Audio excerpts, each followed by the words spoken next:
মানে আল্লাহ রাব্বুল আলামিন আগে সৃষ্টি করেছেন মৃত্যু, তারপরে জীবন। যেমনটা আল্লাহ পাক সূরা মুলকের 1 নম্বর আয়াতে বলেছেন, তাবারাকাল্লাযী বিয়াদিহিল মুলক ওয়া হুয়া আলা কুল্লি শাইইন কাদির আল্লাযী খালাকাল মাউতা ওয়াল হায়াতা, আল্লাযী খালাকাল মাউতা ওয়াল হায়াতা, যিনি সৃষ্টি করেছেন মৃত্যু এবং জীবন। আল্লাহ পাক বলেননি আল্লাযী খালাকাল হায়াতা ওয়াল মাউতা, আল্লাহ বলছেন আল্লাযী খালাকাল মাউতা ওয়াল হায়াতা, যে আল্লাহ পাক মৃত্যু সৃষ্টি করেছেন, তারপর সেখান থেকে জীবন সৃষ্টি করেছেন। কি জন্যে? লিয়াবলুয়াকুম আইয়ুকুম আহসানু আমালা। আল্লাহ পাক শুধু দেখতে চান যে দুনিয়ার জীবনে কে আমলে সর্বোত্তম। এই পরীক্ষাটা করার জন্য আল্লাহ রাব্বুল আলামিন জীবন এবং মৃত্যু সৃষ্টি করেছেন। আমরা এটাও জানি যে আল্লাহ রাব্বুল আলামিন যখন আমাদের মায়ের গর্ভে এই রূহটাকে পাঠিয়ে দেন, তার আগে আমরা একটা মাংসের পিণ্ড ছিলাম, আলাক, কোরআনের ভাষায় হচ্ছে আলাক, মানে জমাট বাঁধা রক্তপিণ্ড, এখানে কোনো প্রাণ ছিল না। এরপর আল্লাহ পাকের হুকুমে সেখানে দুজন ফেরেশতা আল্লাহর পক্ষ থেকে রূহ নিয়ে আসেন। যখন ভ্রূণের বয়স হয় 4 মাস 10 দিন, তখন সেখানে ভ্রূণের মধ্যে রূহটাকে ফুঁকে দেওয়া হয় এবং বাচ্চাটা নড়াচড়া শুরু করে। এর আগ পর্যন্ত কিন্তু বেবি নড়াচড়া করে না। এবার এই যে দুনিয়ার জীবনটা আল্লাহ পাক দিলেন, এই জীবনটা দেওয়ার পরে এর হায়াত হবে সর্বোচ্চ 60, 70, 80, 100, 200, 500, 1000 বছর। আল্লাহ পাক ভালো জানেন। আল্লাহ পাক বলছেন এই জীবনটাই তোমাদের একমাত্র জীবন নয়। তোমরা কিভাবে আল্লাহকে অস্বীকার করছো? তোমরা আগে মৃত ছিলে, ওই যে জমাট বাঁধা রক্তপিণ্ড ছিলে। সুম্মা ইউহয়িকুম, এরপর আল্লাহ পাক তোমাদেরকে জীবন দিলেন, মানে দুনিয়ার জীবন আমরা পেলাম। এটাই চূড়ান্ত জীবন নয়। সুম্মা ইউমীতুকুম, তোমরা আবারও এরপর মৃত্যুবরণ করবে। ওই মৃত্যুর পরে আল্লাহ পাক বলছেন সুম্মা ইউহয়িকুম, আবারও তোমাদেরকে আমি জীবন দিব। তার মানে দুইটা জীবন, দুইটা মত। আর শেষের জীবনের পরে আল্লাহ পাক বলছেন সুম্মা ইলাইহি তুরজাউন, এরপরে আল্লাহ পাক বলেননি যে আবারও জীবন দিব, আবার মৃত্যু দিব। শেষে গিয়ে আল্লাহ পাক বলছেন এরপর তোমরা আমার কাছে ফিরে আসবে। তার মানে কিয়ামতের মাঠে মৃত্যুকে জবাই করে দেওয়া হবে। এটাও হাদিসে এসেছে, কিয়ামতের মাঠে যখন সমস্ত মানুষকে আল্লাহ পাক উঠাবেন, হিসাব নিকেশ নেওয়া হবে এবং চুল ছেঁড়া বিশ্লেষণ করা হবে। যার ব্যাপারে নবী সাল্লাল্লাহু আলাইহি ওয়াসাল্লাম বলছেন, একটা শিংওয়ালা ছাগল যদি একটা শিং ছাড়া ছাগলকে গুঁতো দিয়ে থাকে অন্যায়ভাবে, কিয়ামতের মাঠে আল্লাহ পাক ওই শিংহীন ছাগলকে শিং দিয়ে বলবেন তুমি গুঁতা মেরে এখন প্রতিশোধ নাও। মানে বিচারটা এতটাই সূক্ষ্ম হবে। এরপর আল্লাহ পাক মৃত্যুকে হাজির করবেন একটা প্রাণীর রূপে, একটা পশু বা একটা প্রাণীর রূপে মৃত্যুকে ডেকে আনা হবে এবং একে জবাই করে দেওয়া হবে। মানে মৃত্যুকেও মৃত্যুবরণ করতে হবে। আমি কি বোঝাতে পারছি? এতে করে কি হবে? জান্নাতীদের উৎফুল্ল যে মেজাজ, যে খুশি, এটা আরো বেড়ে যাবে। কারণ তারা বুঝতে পারবে যে এরপরে আর কোনো মৃত্যু নাই, আমরা অনন্তকাল জান্নাতে থাকবো ইনশাআল্লাহ। আর যারা জাহান্নামী, তাদের আক্ষেপ, দুঃখ, কষ্ট, যন্ত্রণা আরো বেড়ে যাবে। কারণ তারা বুঝতে পারবে কাশ যদি মৃত্যু হতো, জাহান্নামে আযাব ভোগ করে মরে যেতাম, মাটি হয়ে যেতাম। সূরা নাবার শেষের দিকে পড়ে দেখবেন, ইয়া লাইতানি কুনতু তুরাবা, হায় আমি যদি আজকে মাটি হয়ে যেতাম। ঠিক আছে? সূরা ফুরকানে আল্লাহ পাক বলছেন তোমরা একটা মৃত্যুকে ডেকো না, বহু মৃত্যুকে ডাকতে থাকো। জাহান্নামীরা মৃত্যুকে ডাকতে থাকবে কিন্তু মৌত হবে না। তো মৃত্যুকেও মৃত্যুর স্বাদ গ্রহণ করতে হচ্ছে। আল্লাহ পাক সূরা বাকারা 29 নম্বর আয়াতে আমাদেরকে একটা জীবন এবং সৃষ্টি দর্শন দিয়েছেন এখানে। এটা হচ্ছে একটা সৃষ্টি দর্শন বা জীবন দর্শন বলতে পারি আমরা। কি সেটা? যে আমরা এখানে কেউ চিরস্থায়ী নই, আমরা একসময় পৃথিবীতে ছিলাম না, একসময় থাকবো না, মাঝখানে একটা সংক্ষিপ্ত সময় আমাদের হাতে আছে। এই সময়টুকুর মধ্যে আমাদের আসবে শৈশব, আমাদের কৈশোর, আমাদের যৌবন, আমাদের বার্ধক্য। এই সময়টুকুর মধ্যেই আমাদের পড়াশোনা, আমাদের রুজি রোজগার, আমাদের পরিবার, আমাদের ব্যবসা বাণিজ্য, আমাদের ইলমি অঙ্গন, আমাদের মুআমালাত, ঠিক আছে, আমাদের আমলের জিন্দেগি, এই সব কিছু এই সময়টুকুর মধ্যেই। লিনাবলুয়াকুম আইয়ুকুম আহসানু আমালা, আল্লাহ পাক এই সময়ের মধ্যে আমাদেরকে একটা পরীক্ষা করছেন যে আমরা আমলের দিক থেকে কে সর্বোত্তম হতে পারে। এই আয়াতটাও খেয়াল করবেন, আল্লাহ পাক বলেননি যে আমলে কে ভালো। আল্লাহ পাক বলছেন লিনাবলুয়াকুম আইয়ুকুম আহসানু আমালা। আল্লাহ পাক বলছেন আমি দেখতে চাই আমলের শ্রেষ্ঠটাকে। যারা আরবি ব্যাকরণ বোঝেন তারা বুঝবেন, হাসান মানে হচ্ছে উত্তম, আহসান মানে সবচেয়ে উত্তম। যেমন কবির মানে বড়, আকবার মানে সবচেয়ে বড়, সগীর মানে ছোট, আসগর মানে সবচেয়ে ছোট। এখানে আল্লাহ পাক বলছেন আহসান। আল্লাহ পাক দেখতে চান যে আমলে আমাদের মধ্যে সর্বোত্তমকে। তো এই আয়াতটা প্রমাণ করে যে এভারেজ মুসলিম হলে চলবে না। মানে এভারেজ মুসলিম কে, এটা দেখার জন্য আল্লাহ পাক আমাদেরকে সৃষ্টি করেন নাই। আল্লাহ পাক দেখতে চান আমাদের মধ্যে বেস্টকে, সবচেয়ে ভালোটাকে।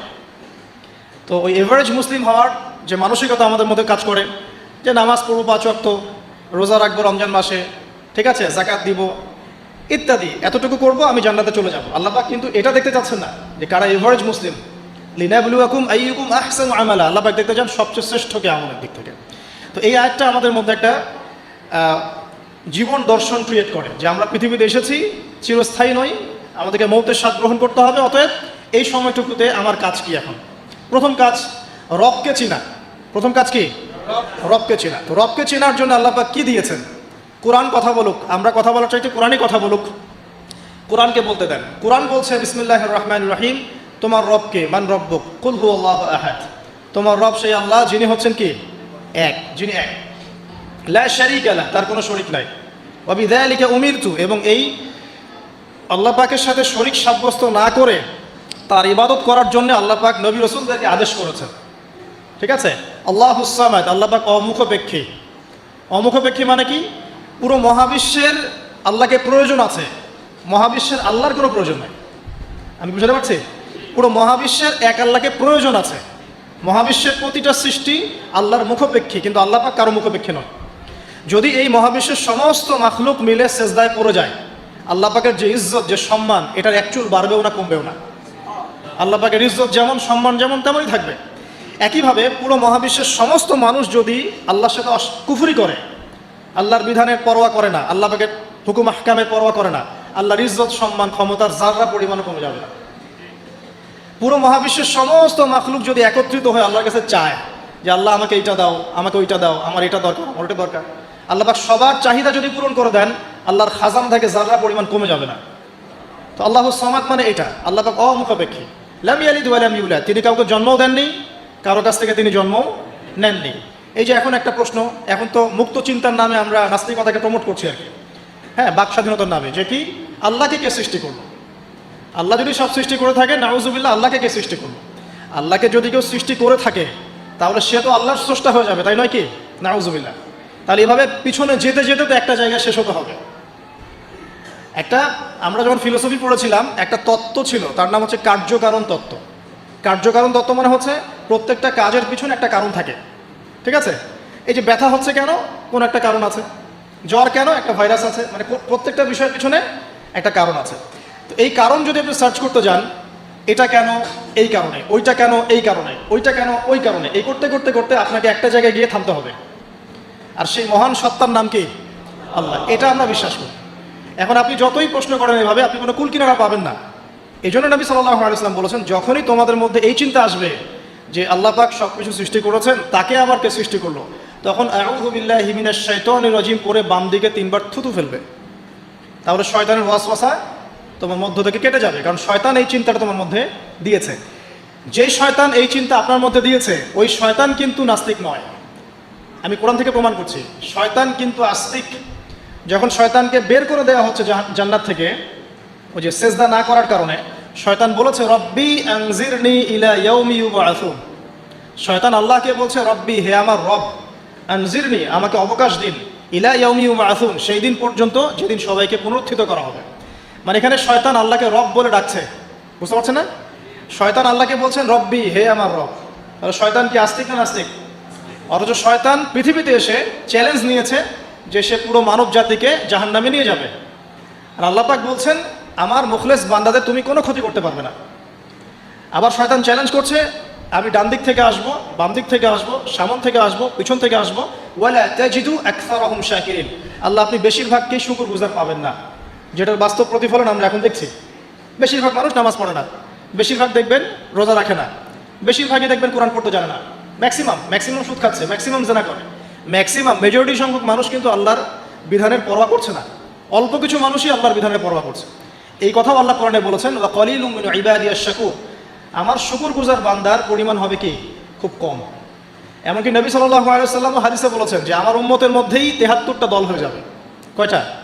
তার মধ্যে 72টা দল জাহান্নামে যাবে, নাউযুবিল্লাহ।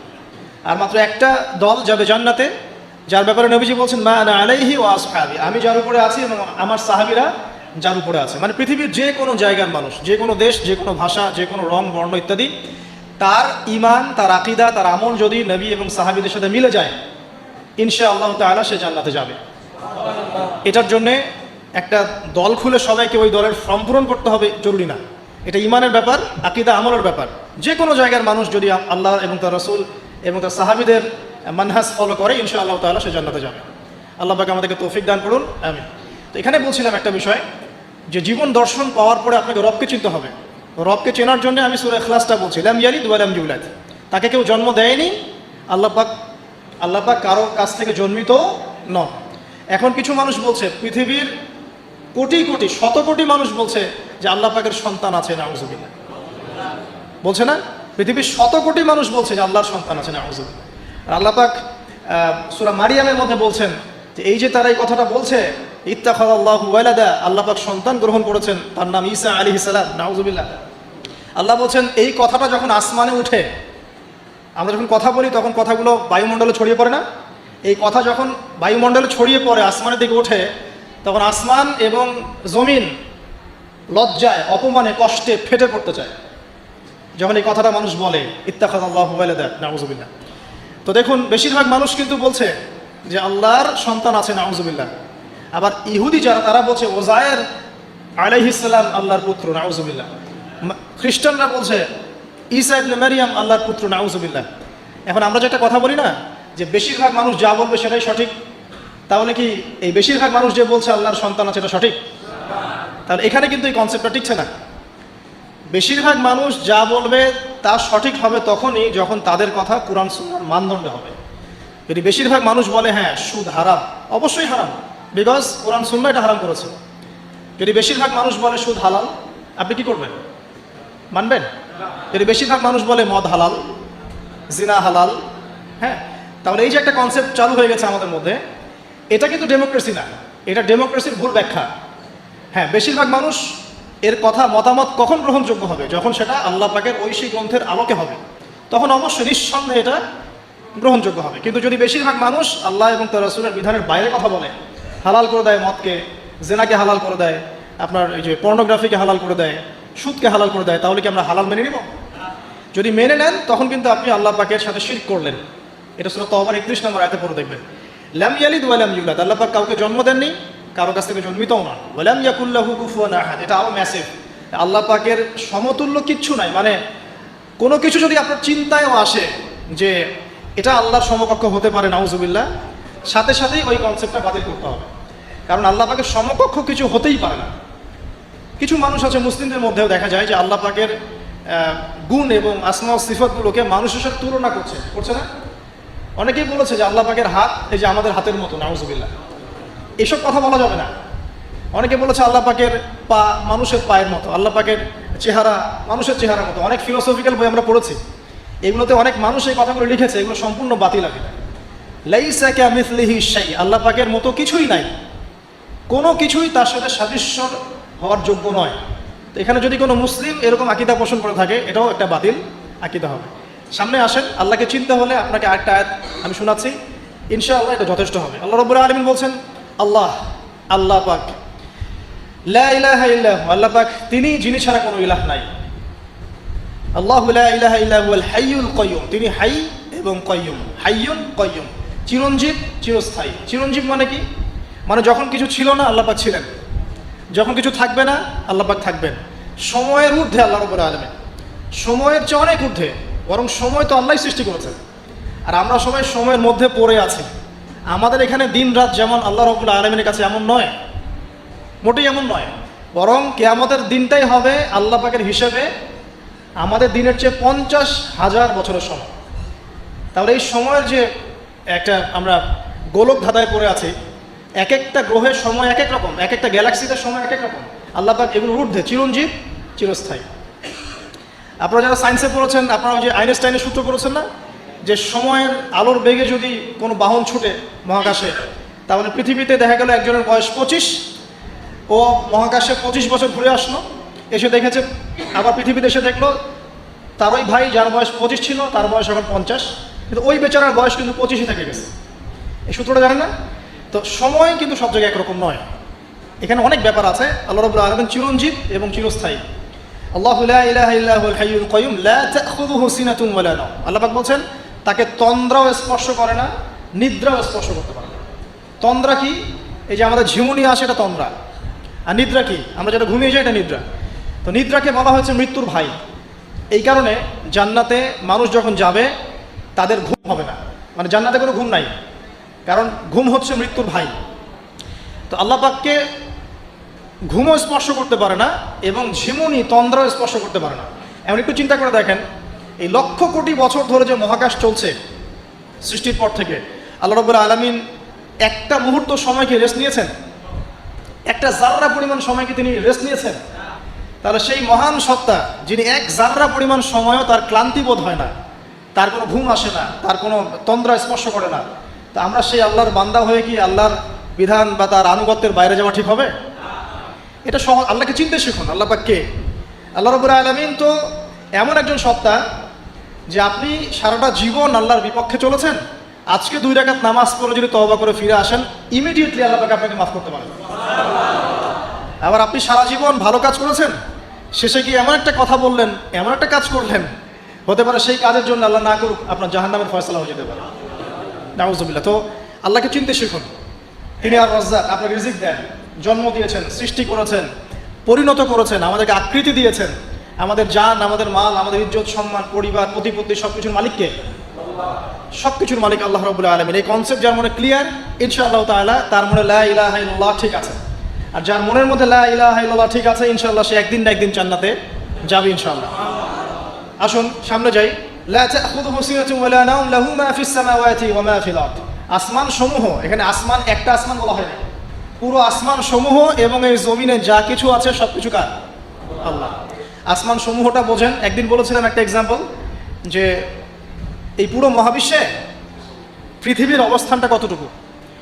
একটা সমুদ্রের কিনারায় যখন আপনি হাঁটবেন, বা আপনাদের যে এখানে কি নদী আছে, বালাসী, আচ্ছা, ওই চরের মধ্যেই মনে করেন আপনি হাঁটছেন, ওই চরের মধ্যে একটা বালুর কণার কি পরিমাণ দাম আছে বা কি পরিমাণ অবস্থান আছে? খুব বড় অবস্থান না? অবস্থানই নাই। এই পুরো মহাবিশ্বে পৃথিবীর অবস্থান তার চাইতেও কম। এই যে সৌরজগৎ দেখছেন, এই সৌরজগতের মধ্যে হাজারটা সৌরজগৎ মিলে একটা গ্যালাক্সি হয়, আর এই হাজার হাজার গ্যালাক্সি মিলে একটা আসমান হয়। এরকম করে 7 আসমান, তার উপরে কুরসি, তার উপরে মহাসাগর, তার উপরে আরশ, তার উপরে আল্লাহ রাব্বুল আলামিন।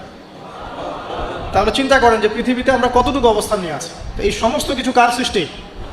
আল্লাহ রাব্বুল আলামিনের। এখন সামনে আসেন, লাহু মা ফিস সামাওয়াতি ওয়া মা ফিল আরদ মান যাল্লাযী ইয়াশফাউ ইনদাহু ইল্লা বিইذনিহি। যার এত ক্ষমতা, যে আল্লাহ পাকের এত ক্ষমতা, আল্লাহ পাক বলছেন কে আছে যে তার অনুমতি ছাড়া আল্লাহর সামনে সুপারিশ করতে পারে? এখান থেকে আমাদের আকীদার পরিষ্কার হওয়া দরকার আছে না? আমরা তো অনেক সময় মনে করি যে পীর সাহেব ধরেছি বাস জান্নাতে চলে যাবো, নাকি? আমল করার দরকার নাই। বায়াত হয়েছি বাস জান্নাতে চলে যাব, আমার আমলের দরকার নাই। এত সহজ না। আল্লাহ পাক বলছেন কে আছে যে আমার কাছে সুপারিশ করবে আমার অনুমতি ছাড়া? না, আল্লাহ পাকের অনুমতি না পেয়ে কেউ এই কাজ করতে পারবে না। আমরা জানি না রাসূল সাল্লাল্লাহু আলাইহি ওয়াসাল্লাম উম্মতের জন্য সুপারিশ করবেন। হ্যাঁ, শহীদগণ সুপারিশ করবে, এই যে হাফেজে কোরআন, আলেম, অনেক মানুষ, অনেক শ্রেণীর মানুষকে আল্লাহ পাক সুপারিশ করার এখতিয়ার দিবেন। কেন দিবেন? বিকজ আল্লাহ পাক তাদের আমলে সন্তুষ্ট এবং আল্লাহ পাক তাদেরকে সম্মানিত করবেন সবার উপরে।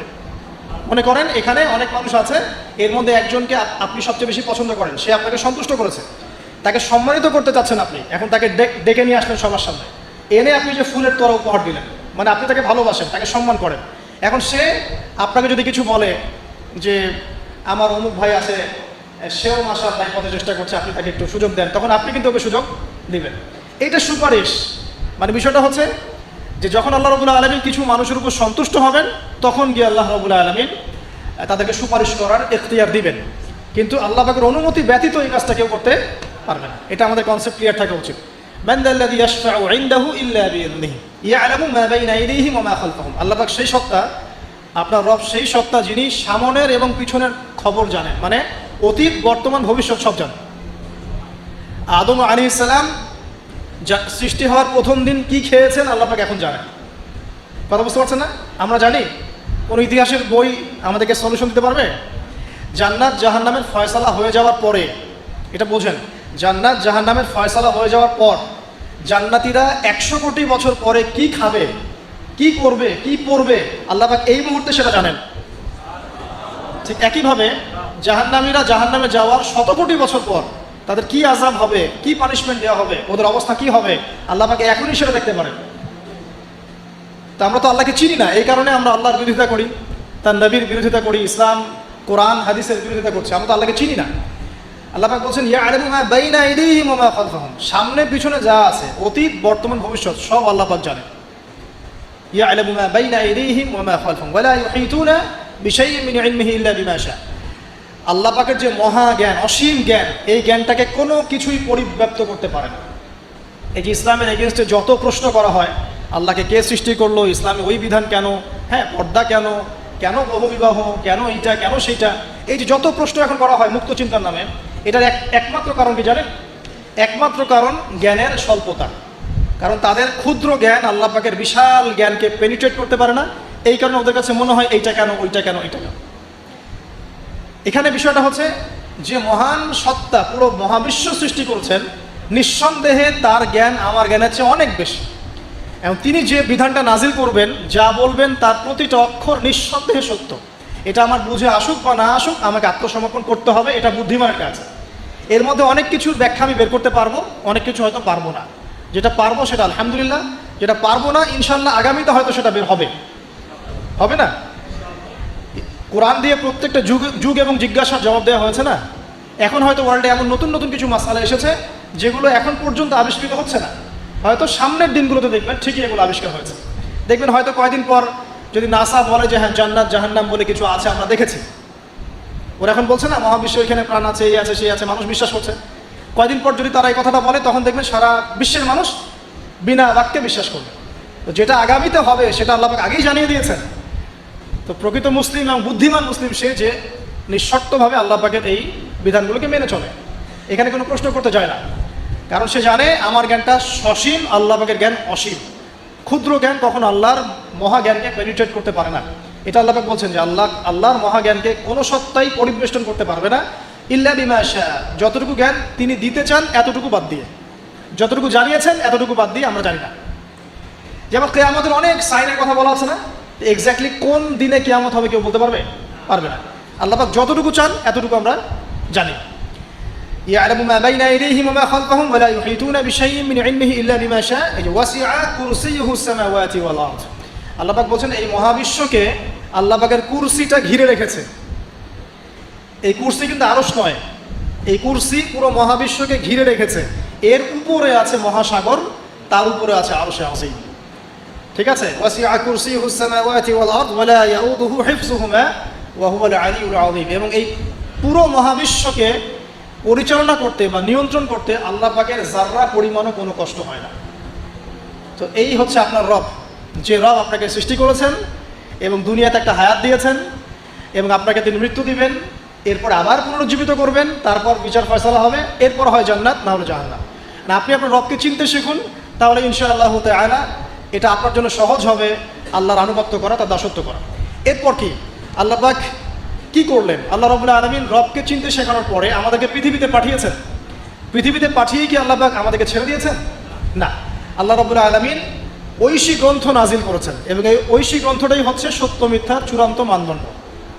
এখন রবকে চেনার পরে আপনাকে চিনতে হবে সত্য কোনটা, মিথ্যা কোনটা। কারণ আপনাকে জীবনে এখন চলার পথে অনেক কিছু ফেস করতে হবে। ফেস করতে গিয়ে হয় সত্যের পথে যাবেন, না হলে মিথ্যার পথে যাবেন। তাহলে আপনার আগে চেনার দরকার আছে কোনটা সত্য কোনটা মিথ্যা। এটার অ্যান্সারও কে দিবে? কোরআন দিবে। কোরআন বলছে সূরা কাহফের 29 নম্বর আয়াতে যে ওয়াকুলিল হাক্কু মির রাব্বিকুম, হে নবী মুহাম্মদ সাল্লাল্লাহু আলাইহি ওয়াসাল্লাম আপনি বলে দিন যে সত্য সেটাই, হক সেটাই যা আপনার রবের পক্ষ থেকে নাজিল হয়। তার মানে যখন তাওরাত নাজিল হয়েছিল সেটাই হক ছিল, যখন জাবুর নাজিল হয়েছে ওটাই কিন্তু হক ছিল, ইনজিল নাজিলের সময় ইনজিল হক ছিল। এখন কোরআন নাজিল হয়েছে, কিয়ামত পর্যন্ত কোনো নবীও আসবেন না, আর কোনো কিতাবও আসবে না। তাহলে কোরআন এবং এর ব্যাখ্যা সুন্নাহ হচ্ছে সত্য মিথ্যার চূড়ান্ত মানদণ্ড। এখন দুনিয়াতে চলার পথে আপনি এখন একটা গাইডেন্স পেলেন, আমি যে এখন রবের কাছে ফিরতে হবে, জান্নাতে যেতে হবে, আমার গাইডেন্স লাগবে। অ্যান্ড গাইডেন্স কি পেলেন? কোরআন এবং হাদিস। এটাই হচ্ছে সত্যের চূড়ান্ত মানদণ্ড। আল্লাহ পাক অন্য আয়াতে বলেছেন ওয়াকুলিল হাক্কু মির রাব্বিকুম ফালা তাকুনান্না মিনাল মুমতারিন, জেনে রাখো যে সত্য আল্লাহর পক্ষ থেকে আসে এবং তোমরা সন্দেহবাদীদের অন্তর্ভুক্ত হয়েও না। কোরআন সম্পর্কে আল্লাহ পাক এমন কথাও বলেছেন সূরা হামিম সিজদার মধ্যে, তানজিলুম মিন হাকিমিন হামিদ।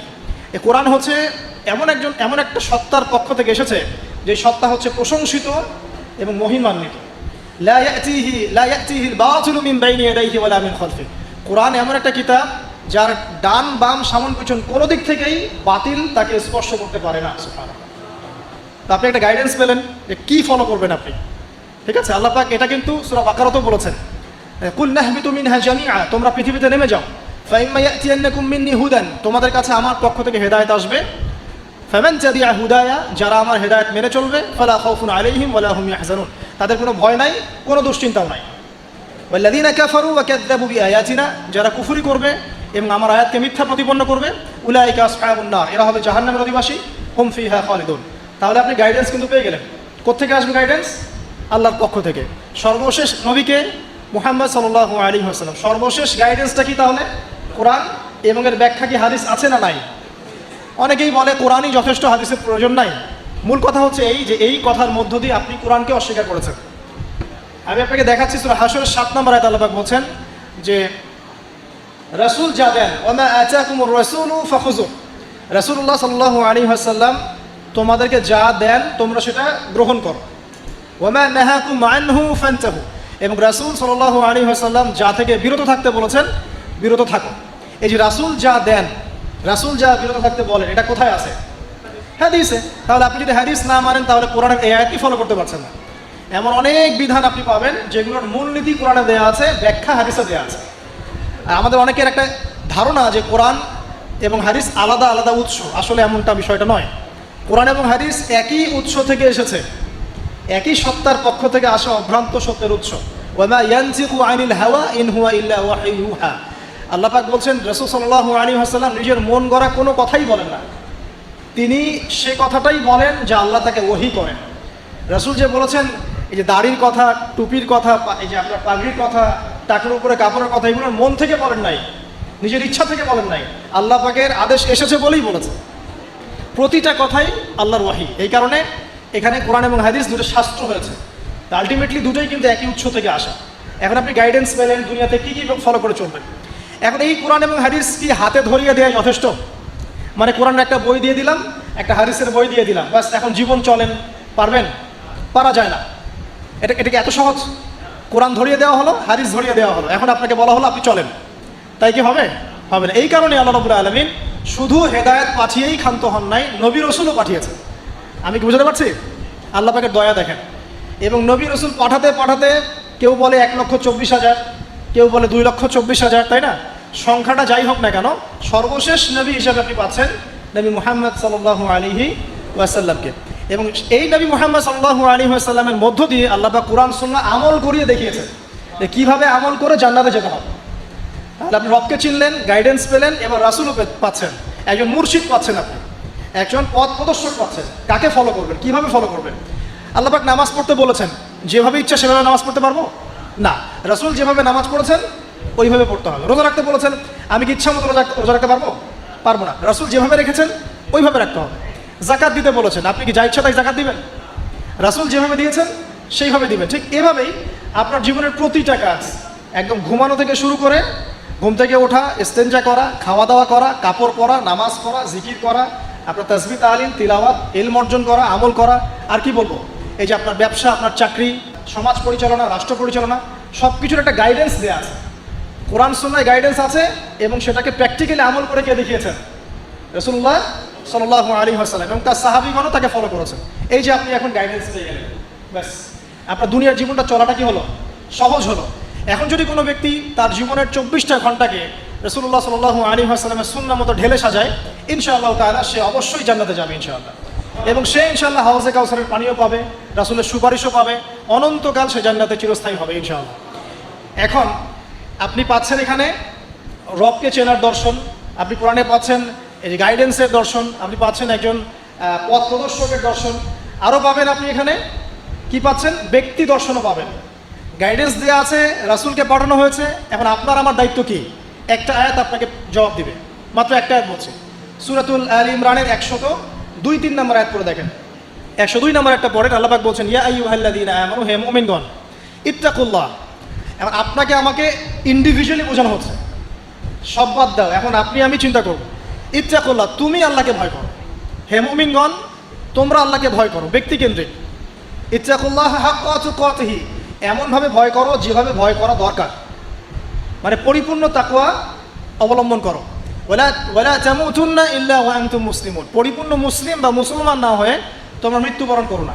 এই যে ব্যক্তি দর্শন পাচ্ছেন আপনি এখন, না আমাকে কি করতে হবে? আমাকে এখন পরিপূর্ণ মুসলিম হতে হবে। হতে হলে কি করতে হবে? রবকে চিনতে হবে, চিনলাম। গাইডেন্স পথ প্রদর্শক লাগবে, পেলাম। আমার কিতাব লাগবে, পেলাম। ওর ব্যাখ্যা লাগবে, পেলাম। এবার আমি ব্যক্তি দর্শনও পেলাম যে আমাকে এখন নিজেকে মুসলিম হতে হবে। মানুষের কথা পরে, আমার পরিবার পরে, আমার রাষ্ট্র পরে, আমার সমাজ পরে, আগে আমি, সবার আগে আমি নিজে। কারণ আমাকে আমার রবকে ফেস করতে হবে একা একা। আল্লাহ পাক সূরা মারিয়ামে বলেছেন, এই পৃথিবীতে যত মানুষ আছে এরা সবাই একা একা একজন একজন করে আল্লাহর কাছে হিসাব দেবে। একসাথে 10 জনের হিসাব দেবে না। চিন্তা করতে পারেন পৃথিবীতে কত কোটি মানুষ চলে গেছে, আর কত কোটি মানুষ আছে, আর কত কোটি মানুষ আসবে। সবার হিসেব হবে একা একা, একজন একজন করে। এবং তাদের মাঝখানে কোনো দোভাষীও থাকবে না। ভাষা বুঝি না এমনও না, তারা ভাষা বুঝবে। এই জন্য আমরা বলি যে মানুষের মৌতের সাথে সাথেই ভাষা কি হয়ে যাবে? আরবি। জি, এই জন্য জীবন থাকতে আরবিটা শেখেন। আরবিটা শিখলে কোরআন জানতে পারবেন, বুঝতে পারবেন। আল্লাহ পাক তৌফিক দান করুন, আমিন। তো দেখুন, প্রথমে ব্যক্তির কথা বলা হচ্ছে, সব কিছু বাদ দেন। ইয়া আইয়ুহাল্লাযীনা আমানু, হে মুমিনগণ, তোমরা আগে নিজেদের নফসের খবর নাও, ঠিক আছে? ইত্তাকুল্লাহ, আল্লাহকে ভয় করো, হাক্কা তুকাতিহি, ভয় করার মতো ভয় করো। ওয়ালা তামুতুন্না ইল্লা ওয়া আনতুম মুসলিমুন, পরিপূর্ণ মুসলিম না হয়ে মৃত্যুবরণ করো না। এবং পরিপূর্ণ মুসলিম হতে হলে আমার কি করতে হবে? এক কথা, সহজ কথা, কোরআন এবং হাদিসে যা আছে মেনে চলতে হবে। এবং রাসূলুল্লাহ সাল্লাল্লাহু আলাইহি ওয়াসাল্লামের আদর্শ ফলো করতে হবে। এটা ফলো করতে গিয়ে যদি আমি হোঁচট খাই, পড়ে যাই, তাহলে কি হবে? আবার উঠবেন, আবার ওযু করবেন, আবার নামাজে দাঁড়াবেন, তওবা করবেন। জীবনের একটা পর্যায় পর্যন্ত মনে করেন আপনি হেদায়েতের পথে ছিলেন না, কি করবেন? আজই তওবা করে ফিরে আসবেন। আল্লাহকে বলবেন, আল্লাহ যা নামাজ কাজা করেছি, যা রোজা কাজা করেছি, আল্লাহ মাফ করে দাও। আগামী দিনগুলোতে ইনশাআল্লাহ আমি নামাজ রোজা কাজা করবো না। আগামী দিনগুলোতে মৃত্যু পর্যন্ত আমি কোরআন সুন্নাহ মেনে চলবো ইনশাআল্লাহ। তওবা করে ফিরে আসেন। ব্যক্তি ভালো হলে পরিবার ভালো হবে না? পরিবারগুলো ভালো হয়ে গেলে সমাজটা ভালো হবে না ইনশাআল্লাহ? আর এই রাষ্ট্রটা কি সমাজের বাইরে না ভিতরে? সমাজ নিয়ে রাষ্ট্র হয় না, রাষ্ট্র নিয়ে সমাজ হয়? রাষ্ট্রবিজ্ঞান পড়েন, সমাজবিজ্ঞান পড়েন, সমাজ নিয়ে কিন্তু রাষ্ট্র। আগে কিন্তু এই বর্তমান সময়কার এই গ্লোবাল রাষ্ট্রের কাঠামোটা ছিল না। কিন্তু প্রাচীন গ্রিকের দর্শন পড়েন, ওদের ফিলোসফিগুলো পড়েন, ওখানে কিন্তু ছোট ছোট নগর রাষ্ট্র ছিল, ছোট ছোট নগর রাষ্ট্র। এগুলি তখন রাষ্ট্রের ভিত্তি ছিল। মদিনা কি এখনকার এরকম বড় ইউনাইটেড নেশনসের মধ্যে ছিল? ওই ছোট্ট একটা কাঠামো ছিল, ওটাই রাষ্ট্র ছিল। কোরাইশরা যে গোত্রকেন্দ্রিক থাকতো, ওইটাই ছিল ওই সময়কার রাষ্ট্রকেন্দ্রিক কাঠামো। তো সমাজ নিয়ে রাষ্ট্র হয়। সেখানে আমরা যদি সমাজের মানুষ ঠিক না হয়, শুধু উপরের দিকে আঙ্গুল তুলে কোনো লাভ হবে না। কারণ এই মানুষগুলো তো আসমান থেকে টপকে পড়ে নাই, এই মানুষগুলো সমাজ থেকে উঠে আসছে। তো এই জন্য ব্যক্তির কথা আল্লাহ পাক আগে বলছেন যে তোমরা আগে নিজেরা পরিপূর্ণ মুসলমান না হয়ে মারা যেও না। আর সূরা মাইদা আল্লাহ পাক বলছেন, ইয়া আইয়ুহাল্লাযীনা আমানু, হে মুমিনগণ, আলাইকুম আনফুসাকুম, তোমরা নিজেরা নিজেদের নফসের খবর আগে নাও। লা ইয়াদুররু মান দাল্লা ইন ইহতাদাইতুম, তোমরা যদি হেদায়েতের উপর থাকো, যারা পথভ্রষ্ট হয়ে গেছে, এই পথভ্রষ্টতা তোমাদের কোনো ক্ষতি করবে না। কেউ যদি পথভ্রষ্ট হয়ে যায়, আপনার কোনো সমস্যা নেই, আপনি আগে নিজে ঠিক হন, পরে আপনি তাকে ঠিক করতে যাবেন যখন আপনি তার যোগ্য হবেন। তখন এমন জামানার কথা নবীজি বলেছেন সাল্লাল্লাহু আলাইহি ওয়াসাল্লাম, যেই জামানায় আমানত থাকবে না, সত্য মিথ্যা হয়ে যাবে, মিথ্যা সত্য হয়ে যাবে, ন্যায় অন্যায় হবে, অন্যায় ন্যায় হবে, হক বাতিল হবে, বাতিল হক হয়ে যাবে। এই জামানার কথা নবীজি বলছেন। তখন সাহাবী জিজ্ঞাসা করছেন যে ওই সময় আমি কি করব? ইয়া রাসূলুল্লাহ, নবী সাল্লাল্লাহু আলাইহি ওয়াসাল্লাম বলছেন, ওই সময় তুমি তোমার নিজের নফসের খবর নাও। তুমি নিজে ঘরে থাকো, বিনা প্রয়োজনে ঘরের বাইরে যেও না, মানুষের সাথে কম মেলামেশা করো, বেশি কথা বলতে যেও না, বাসায় থাকো এবং নিজের পাপের জন্য ক্রন্দন করতে থাকো, ইনশাআল্লাহ আল্লাহ পাক তোমাকে মাফ করবে। তো ওই রকম জামানা কি এখন আসে নাই? বুঝতে পারেন না পরিবেশ পরিস্থিতি দেখে? তো এখানে আমাদের সবার আগে কর্তব্য হচ্ছে নিজেকে ঠিক করা, নিজের যত্ন নেওয়া, নিজের নফসের যত্ন নেওয়া। তারপর কি, যখন আমি পরিপূর্ণ মুসলিম হব ইনশাআল্লাহ, এরপরে আপনি চলে যাবেন আপনার শিক্ষা ক্ষেত্রে, তাই না? আপনি শিক্ষা দর্শনে যাবেন। এখানে আপনি কি শিখবেন? আমি সবসময় বলি, আপনারা যেখানে পড়াশোনা করছেন সেগুলো পড়বেন, কোনো সমস্যা নেই, কিন্তু আপনাকে কোরআন এবং হাদিসের কিছু বেসিক নলেজ অর্জন করতে হবে। এই জন্য আমি কিছু সাবজেক্টের কথা বলি, যে কোরআন আপনাকে জানতে হবে, আরবি ব্যাকরণ একটু টুকটাক পড়াশোনা করতে হবে, তাফসিরের কিছু বই পড়বেন, হাদিসের কিছু ক্লাসিক্যাল বই পড়বেন, পাশাপাশি আপনি ইসলামের ইতিহাস পড়বেন, ইসলামিক অর্থনীতি পড়বেন, হ্যাঁ, জিওপলিটিক্যাল বইগুলো পড়বেন। এভাবে সাবজেক্ট ওয়াইজ আপনি পড়াটাকে ভাগ করে নেবেন। এমন না আপনি মেডিকেল সায়েন্সের পড়া বাদ দিয়ে এসে এখানে মাদ্রাসায় ভর্তি হয়ে যাচ্ছেন। এটা সবাই এটা পারবেও না, সবার এটার প্রয়োজনও নাই। সব সেকশনেই মানুষ দরকার আছে, প্রতিটা সেকশনে ভালো মানুষের দরকার আছে। অর্থাৎ সবাইকে আলেম বক্তা দায়ী হতে হবে জরুরি না। আপনি যেখানে পড়াশোনা করছেন সেটাই করবেন, কিন্তু বেসিকটা ঠিক করবেন, কোরআন সুন্নাহ বেসিক পড়াশোনাটা করবেন। এই হলো আপনার শিক্ষা দর্শন। তাহলে আপনার শিক্ষা দর্শন হবে কি? ওহির জ্ঞানটা শিখতে হবে। ইকরা বিসমি রব্বিকাল্লাযী খলাক, আপনি পড়ুন আপনার সেই রবের নামে যিনি আপনাকে সৃষ্টি করেছেন। মানে আপনাকে সেই জ্ঞান অর্জন করতে হবে যা আপনাকে আপনার সৃষ্টিকর্তা পর্যন্ত পৌঁছায় দিবে ইনশাআল্লাহ। ঠিক আছে? এমন জ্ঞান অর্জন করতে যায় না যেই জ্ঞান অর্জন করলে আপনি সৃষ্টিকর্তা থেকে দূরে সরে যাবেন, এই জ্ঞান অর্জন করতে যায় না। এবার আসেন, আপনি মুসলিম হচ্ছেন, ইলম অর্জন করছেন, এবার কি লাগে? রিজিক লাগে, তাই না? খাবার দাবার চলতে হবে, পৃথিবীতে আমাকে চলতে হবে। এখন চলার জন্য আপনার রিজিক লাগবে, হয় ব্যবসা বা চাকরি বা অন্য কোনো সেক্টর, আপনাকে চলতে হবে। এখানে কি ইসলাম কোনো কথা বলে নাই? অবশ্যই বলেছে। কোরআন এখানে কি বলছে? আমাদেরকে অর্থনীতির কি দর্শন দিচ্ছে কোরআন? আল্লাহ পাক সহজ সরল কথা বলছেন যে ইয়ামহাকুল্লাহু রিবা ওয়া ইউরবিস সাদাকা। দেখো, অর্থনৈতিক জীবনে চলার ক্ষেত্রে রিবা থেকে বেঁচে থাকবে, কারণ রিবা বা সুদ তোমার সম্পদটাকে সংকুচিত করে ফেলবে, আর সদকা, দান, যাকাত এটা তোমার সম্পদকে বৃদ্ধি করতে থাকবে। কথা কি বুঝতে পারছেন? তার মানে ইসলামিক অর্থনীতি একটা ভিত্তি পেলাম, যাকাত, দান, সাদাকা। ঠিক আছে? আর রিবা থেকে দূরে থাকতে। আল্লাহ পাক আরো বলছেন যে ফাআহাল্লাহুল বাইআ ওয়া হারামার রিবা। আল্লাহ পাক ব্যবসাকে হালাল করেছেন, রিবাকে কি করেছেন? হারাম। তার মানে আপনি একটা গাইডেন্স পেলেন, আপনাকে ব্যবসা করতে হবে, আপনাকে সুদে যাওয়া যাবে না। আপনি ব্যবসা করেন কোনো সমস্যা নাই, বাট সুদে গেলে প্রবলেম। এই ব্যাপারে আল্লাহ পাক আরো বলছেন ইয়া আইয়ুহাল্লাযীনা আমানু হে মুমিনগণ ইত্তাকুল্লাহ, আল্লাহকে ভয় করো, ওয়া যারু মা বাকিয়া মিনার রিবা, তোমরা সুদের অবশিষ্ট সব অংশগুলো ছেড়ে দাও, সুদের লভ্যাংশগুলো ছেড়ে দাও, চক্রবৃদ্ধি হারে সুদ খেও না। ওয়া ইল্লাম তাফআলু, তোমরা যদি এটা না ছাড়ো তাহলে ফাযারু বিহারবি মিনাল্লাহি ওয়া রাসূলিহি, তাহলে আল্লাহ এবং তার রাসূলের সাথে যুদ্ধের ঘোষণা শুনে না। তো এখানে আপনি জীবনে চলার পথে রিজিকের আপনি গাইডেন্স পেলেন। ব্যবসা করবেন আলহামদুলিল্লাহ, চাকরি করবেন আলহামদুলিল্লাহ, আপনি দান সাদকা করবেন, যাকাত দিবেন, এগুলো সব পারমিটেড। কিন্তু আপনি রিবায় যেতে পারবেন না, মজুদদারি, কালোবাজারি, দুর্নীতি এগুলোতে যেতে পারবেন না, এটা প্রহিবিটেড, মাপে কম দিতে পারবেন না। মানে আল্লাহ পাক আপনাকে জীবনে চলার পথে রিজিকের সোর্সের ব্যাপারেও গাইডেন্স দিলেন কোরআন থেকে। ঠিক আছে? তো এখানে আমরা ইনশাআল্লাহ তাআলা যারা সুদের সাথে সম্পৃক্ত আছি আজকে তওবা করে ফিরে আসবো ইনশাআল্লাহ। কারণ আপনার তাকদীরে যে রিজিকটা আছে, এই রিজিক না শেষ করে আপনি পৃথিবী থেকে বিদায় নেবেন না। আপনার জন্য চয়েস দুইটা, এই রিজিকটা কি আপনি হারাম পথে যাচ্ছেন নাকি হালাল পথে যাচ্ছেন? হারাম পথে চাইলে ওই পথে আল্লাহ পাক আপনাকে দিবেন, রিজিক শেষ করবেন, মৃত্যুবরণ করবেন। আর হালাল পথে চাইলে ওই পথে আল্লাহ পাক দিবেন, আপনি রিজিক শেষ করবেন, তারপর মৃত্যুবরণ করবেন, তার আগে মরবেন না ইনশাআল্লাহ। আল্লাহ পাক কথাগুলো বোঝার তৌফিক দান করুন, আমিন। এই যে ব্যবসা বাণিজ্য, চাকরি বাকরি হয়ে গেল, এখন কি আপনার পরিবারের ব্যাপার আছে। আমি শেষ করে দিচ্ছি, আপনার পরিবারের কিছু ব্যাপার আছে। এখন পরিবার গঠন করবেন, মাশাআল্লাহ, এখানে কি কোরআন গাইডেন্স দেয় নাই? অবশ্যই দিয়েছে। সূরা তাহরিম এর 6 নম্বর আয়াত পড়ে দেখেন, আল্লাহ পাক বলছেন যে ইয়া আইয়ুহাল্লাযীনা আমানু হে মুমিনগণ কু আনফুসাকুম ওয়া আহলিকুম নার, তুমি নিজে জাহান্নামের আগুন থেকে বাঁচো, তোমার পরিবারবর্গ সবাইকে জাহান্নামের আগুন থেকে বাঁচাও। এখন পরিবার গঠন করতে হলে আমার এটা মেনে চলতে হবে, মানে এমন পরিবার গঠন করতে হবে যেই পরিবারের সদস্যরা আল্লাহকে ভয় করে, রাসূলের আদেশ মেনে চলে, নামাজ কালাম ঠিক মতো পড়ে, দিনের বুঝ আছে, ফরজ ওয়াজিব সুন্নত মুস্তাহাব মেনে চলে, পর্দা মেনে চলে। এমন পরিবার গঠন করা ছাড়া অন্য জায়গায় যাওয়া যাবে না। কারণ আমাদেরকে এমন পরিবার গঠন করতে আল্লাহ পাক বলেছেন যে পরিবারের সদস্যদেরকে তুমি জাহান্নামের আগুন থেকে বাঁচাবে। তো এখানে আমি পারিবারিক দর্শন পেলাম। এখানে মোটা থেকে কিছু কথা বলে দেই যে বিয়ে করার সময় অবশ্যই দিনদারিতাকে প্রাধান্য দিবেন, বাকি বিষয়গুলো পরে, রূপ সৌন্দর্য বংশ টাকা পয়সা পরে, আগে দিনদারিতা। ছেলের ক্ষেত্রেও মেয়ের ক্ষেত্রেও বিয়েটাকে সহজ করবেন, কঠিন করবেন না। বিয়ে যত সহজ হবে জেনা তত কমে যাবে, বিয়ে যত কঠিন হবে জেনা তত বাড়তে থাকবে। আর এখনকার যুগটা জেনার যুগ, ঘরে ঘরে জেনা পরকীয়া চলছেই, এবং রেপ ধর্ষণ এখনকার একটা কমন সমস্যা। পর্নোগ্রাফি দিয়ে যুব সমাজের মস্তিষ্ক ধোলাই করে দেওয়া হয়েছে, এরা এখন জানোয়ার হয়ে গেছে ভিতর থেকে, যাকে তাকে যেখানে সেখানে রেপ করে ফেলছে, বিকজ ইন্টারনালি তারা করাপ্টেড, তারা ইন্টারনালি বিস্ট হয়ে গেছে আর কি। একই সাথে সকল ক্ষেত্রে আমরা উপযুক্ত ইসলামিক শাস্তি নিশ্চিত করতে পারছি না, এই কারণে এরা পার পেয়ে যাচ্ছে, লাই পেয়ে যাচ্ছে। তো সব মিলিয়ে এই আপনার পরিবারকে যখন আপনি গঠন করবেন, দিনদারিতাকে প্রাধান্য দিবেন, পর্দাকে প্রাধান্য দিবেন, নামাজ পড়ে কিনা, ফরজ ওয়াজিব মেনে চলে কিনা এগুলো দেখবেন। এরপরেও যদি কোনো সমস্যা ফিল হয় তখন সবরের সাথে, ধৈর্যের সাথে, ইসলাম এবং সংশোধনের মধ্য দিয়ে আপনি জীবনযাপন করতে থাকবেন ইনশাআল্লাহ তাআলা। আল্লাহ পাক সবাইকে আদর্শ পরিবার গড়ার তৌফিক দান করুন, আমিন। এই পরিবারে আপনার সন্তান সন্ততি হবে। এখন আপনি আমি যে পরিবেশটা পাই নাই সেই পরিবেশটা আপনার বাচ্চাকে দিতে হবে। তো আপনার সন্তান সন্ততি প্রতিপালনের দর্শনটা কোথায় কোরআনে? সূরা লোকমানের আপনি 10 থেকে 20 এই আয়াতগুলো পড়ে দেখেন। কোন সূরা? সূরা লোকমানের 10 থেকে 20 এই আয়াতগুলো পড়ে দেখেন। আল্লাহ রাব্বুল আলামিন এখানে পুরো গাইডেন্স দিয়ে দিয়েছে বাচ্চাকে কিভাবে মানুষ করবেন, কি শিখাবেন না সব।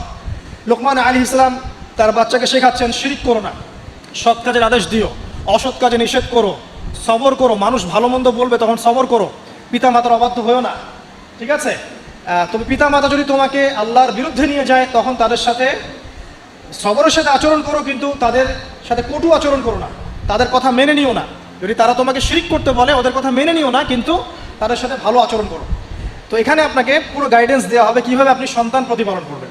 এছাড়া এখনকার প্যারেন্টিংয়ের অনেক বই আছে, এগুলো কিনবেন, ইসলামিক ফ্যামিলি গড়ে তোলেন, আল্লাহ পাক তৌফিক এনায়েত করুন, আমিন। সর্বশেষে যে বিষয়, যে এরপর আপনি সমাজে চলাফেরা করছেন, সমাজ নিয়ে কি ইসলাম কোনো কথা বলে নাই? এক বাক্যে আমি বলছি সমাজের বিষয়গুলো কোথায় আছে। কুরআনুল কারীমের মধ্যে একটা সূরা আছে, সূরাতুল হুজুরাত। কোন সূরা?